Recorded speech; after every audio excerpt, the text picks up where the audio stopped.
Hello, good morning, guys. This is Sunny Vishkarma. I hope all good. So let's start one video for today, and we'll discuss about today COD, change of destination process in sea shipment. So अभी तक guys आपने पढ़ा, we understand about versus following topic in detail. Is there any chance for waiver by shipping line, freight forwarder and OCC on damage and detention charges? तो I hope guys आपको clear हो गया होगा कि demurrage charges and detention charges के बारे में, and what shipping line rules and what freight forwarder rules and NOCC. So I hope each slides were clear. So most important topic आज का definition of COD and most common reason of COD. Why we do it? So we'll discuss each and every point in details. So let's move in next slide. Guys, definition of COD. COD, that means change of destination in sea shipment, is requested to reroute cargo to a different destination than originally booked. इसका मतलब क्या होता है मैं बताता हूँ आपको. इसका मतलब है कि जब आपका कार्गो सपोज नावा सेवा से सेल हुआ फॉर एंट्रप के लिए, POD इज एंट्रप, अब suddenly buyer requested we don't need this cargo in Antwerp, we need this cargo in the Italy. So immediately you will connect with the shipping line and then you go the process and pay some charges, COD charges, and उसके बाद आप उसको reroute करा सकते हैं. So it is very important. ये होता क्यों है, कैसे होता है, व्हेन इट इज़ ऑकर्ड, इसीलिए मैंने इसके लिए एक स्लाइड बनाई है, most common reason of COD. So आप, मेरा पर्पस ये डेफिनेशन COD के समझाने का पर्पस ये है कि reroute of the cargo to different destination from Antwerp to Italy. Now normally where there is a business, operational और regulatory reason for the change while the shipment is in already in transit. अब regulatory changes, business, operational, आपको पता है कि आप cell करने जा रहे हैं, बायर ने डिनाई कर दिया मैं मटेरियल नहीं लूँगा, देन सेलर रिस्पॉन्सिबल कि अब मैं इस कार्गो को कहाँ रीरूट करूँ, तो उसको रूट करना पड़ेगा दूसरी लोकेशन पे. It is definition COD. And some the regulatory change, suppose Antwerp के अंदर कोई रेगुलेटरी चेंजेस हो रहे हैं, आपको वो कार्गो वहाँ नहीं ले जाना, सडनली बायर इन्फॉर्म्ड, तो आप क्या करोगे कि फटाफट you will go with the shipping line and change your destinations. That is the very important. So there are some common points change of destination के बारे में. सो इसलिए guys it is very important, और most of the industry India में करते हैं लोग, but बहुत कम, और लोगों को बहुत कम इसके बारे में भी पता है, चेंज ऑफ डेस्टिनेशन के बारे में और इसके बारे में क्या रिक्वेस्टेड है. और most of the new learners को उनको इनके बारे में पता नहीं है. इनफैक्ट जो एक्सपीरियंस है उनको भी इस बारे में नहीं पता होता, बिकॉज वो सडनली जो ओनली द रूट कार्गो ही करते हैं, direct route cargo, and re root बहुत कम होता है, बिकॉज री रूट के अंदर थोड़े से चार्जेस एक्स्ट्रा हो जाते हैं इस वजह से. But it is depend your business, operational and regulatory reasons as well and buyer circumstances. So important यार, आप हम पढ़ेंगे आगे, देखिए नेक्स्ट स्लाइड में, इसलिए मैंने आपको क्लैरिटी के लिए most common reason of COD. So more detail in discuss in the next slide. Most common reason of COD. First is buyer withdrawal or changes. Buyer withdrawal और changes and cancel contract. सबसे पहले हम इसके बारे में पढ़ेंगे. Buyer consignee, customer or importer withdraws or cancels the contract and the seller find a new buyer in a different country while the shipment is already in transit.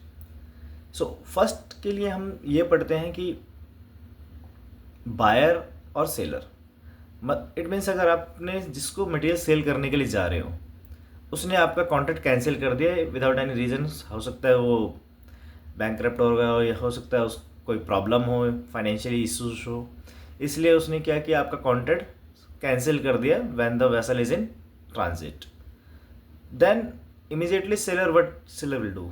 अब seller क्या करेगा, यार मुझे क्या करना है, मैं इस कार्गो को कहाँ लेके जाऊँ, तो इमीडिएटली आपको COD करना पड़ेगा, चेंज ऑफ डेस्टिनेशन, कोई नियरेस्ट पोर्ट के लिए, और शिपिंग लाइन को कांटेक्ट करना पड़ेगा. एक रीज़न ये हो सकता है.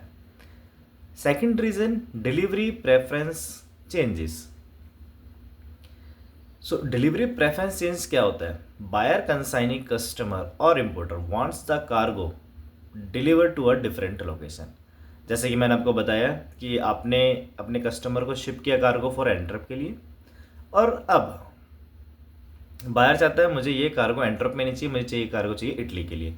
तो इमीडिएटली वेसल ट्रांजिट में ही है, immediately you connect with the shipping line and shipping line will share some charges and then cargo will be rerouted to the different location. एक रीज़न ये हो सकता है. थर्ड रीज़न है बुकिंग और routing error. The shipment was initially booked to the wrong destination by mistake, और the cargo was booked against the wrong shipping route and need correction while cargo in sea. So guys, तीसरा reason ये है कि मान लो आपने booking किया cargo for एंट्रप के लिए, बट वो बुक हो चुका है इटली के लिए बाय मिस्टेक, और आपने उसको ध्यान नहीं दिया और कार्गो ट्रांजिट में ही है. सडनली आपने चेक किया, यार मैंने कार्गो भेजा था एंट्रप के लिए, पहुंच गया वो इटली के लिए, जा रहा है वो इटली के लिए. सो आप एक रीज़न ये भी हो सकता है, और सडनली आप शिपिंग लाइन से कांटेक्ट करोगे और चेंज कराओगे. So these are 3 reason. Next, continue in most common reason of COD. चौथा रीज़न, इट्स रेगुलेटरी और इम्पोर्ट रिस्ट्रिक्शन. अब कार्गो ट्रांजिट में है एंट्रप के लिए, sudden change in import regulation, ban और custom restriction at the original destination. अब जो मैंने आपको बोला था कि सडनली किसी भी कंट्री में अगर कोई रेगुलेशन आ जाएगा, कोई बस बैन हो जाएगा, कोई कस्टम रिस्ट्रिक्शन आ जाएगा, तो आपको कार्गो चेंज करना पड़ेगा. Suddenly you need to move your cargo to the different destination. Fourth and fifth reason is a operational और logistic reason. Operational और logistic reasons क्या होते हैं? जैसे पोर्ट पे स्ट्राइक्स है, नेचुरल डिजास्टर, वेसल इशूज और port congestion causing route changes और require rerouting for efficient delivery. So अगर कोई प्रॉब्लम आ रही है पोर्ट स्ट्राइक के या नेचुरल डिजास्टर, तो यार सिंपल सी बात है कि मुझे अपना कार्गो को डिफरेंट लोकेशन पे ले जाना पड़ेगा. अदरवाइज वहाँ पोर्ट पे कार्गो पहुँच गया तो वो कब तक वहाँ पड़ा रहेगा मुझे नहीं पता, और मेरे को डैमेज जेंसन इतना आएगा, हो सकता है मुझे कार्गो छोड़ना ही पड़े वहाँ पे. तो इसलिए फिफ्थ रीज़न इज ऑपरेशनल और logistic reason. Now, buyer refuse to accept cargo due to quantity issue, wrong specification और फाइनेंशियल प्रॉब्लम. जो मैंने आपको बताया था कि आपका कस्टमर है, आपने कार्गो वहाँ पर पहुँच गया, उसने चेक किया, उसने क्वालिटी में इशू आया, अब वहाँ से आपको कार्गो रिटर्न बैक लाना है किसी भी लोकेशन पे या रीरूट करना है वहाँ से किसी भी डेस्टिनेशन में. एंट्रप पहुँच गया, अब आपको कार्गो क्या करना है, जहाँ से आपने बुक किया था नावा शेवा इंडिया से, उसको नावा शेवा इंडिया दोबारा लाना पड़ेगा. अब नावा शेवा इंडिया लाने पड़ेगा, इसका मतलब एक बायर ने तो एक्सेप्ट किया नहीं, हो सकता है कोई दूसरा बायर मिल जाए, थोड़े डिस्काउंट करके हम उसको दे दें कार्गो. तो हो सकता है मैं एंट्रप से इटली वाले को अगर मैं बेचूंगा वही माल, तो वो हो सकता है मुझे थोड़ा डिस्काउंट मैं दूँ उसको और वो मेरी क्वालिटी एक्सेप्ट कर लें. तो मुझे कार्गो क्या हुआ, दोबारा नावा से वो नहीं लाना पड़ा. मुझे हो सकता है जो नियरेस्ट एंट्रप के अंदर हैम्बर्ग या नियरेस्ट पोर्ट जो भी होगा वहाँ पे मैं उसको कार्गो को डिलीवरी करा दूंगा. बस.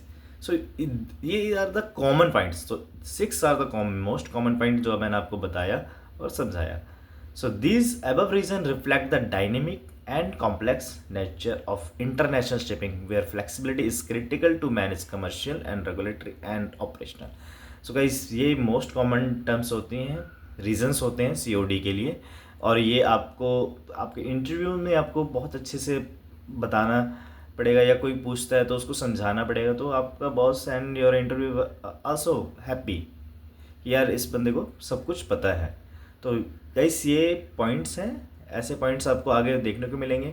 कोई भी ईमेल्स आते हैं आपको जब आप किसी भी कंपनी में बैठे हो, तो आप जैसे ही आपको पता लगा तो you can give your suggestion to your management as well कि ये चेंजेस आ सकते हैं, ये इश्यूज हो सकते हैं, तो हमें कैसे प्रिपेयर करना है अपने आप को. सो अभी तक मैंने आपको रीजंस ऑफ COD बताया. COD के 3 पार्ट्स हैं. First part I am updating today Monday, and second is Wednesday, and third is Friday. So guys, ये 3 आप ज़रूर पढ़ना और देखना स्लाइड्स को. It is very important. So now next common slide, why practical training is most important. Thanks to all for watching this video and share with maximum your friends and colleagues. Why should join this channel? Guys, मैंने आपको पहले ही बताया ये practical knowledge का channel है जो मैं खुद फेस करता हूँ और आप लोगों को बता रहा हूँ, और इतने इश्यूज ऑपरेशनल मैंने भी किए हुए हैं, तो इसलिए वो प्रैक्टिकल एक्सपीरियंस मैं आप लोगों के साथ शेयर कर रहा हूँ। हो सकता है मैं कहीं गलत हूँ, ऐसी कोई बड़ी बात नहीं है, बट ये प्रैक्टिकल नॉलेज है, आप लो और सामने जाओ और इंटरव्यू में बैठो या फिर कंपनी में बैठे बैठे हो तो just discuss. So it means you will grow better knowledges. It's practical knowledge and theoretical knowledge as well. So most important things है guys, and I assure you that you will get good job. Please इसको try करो Indian and globally. I promise you once you take this training and take these slides and comments and every point, so आपको बहुत अच्छा लगेगा.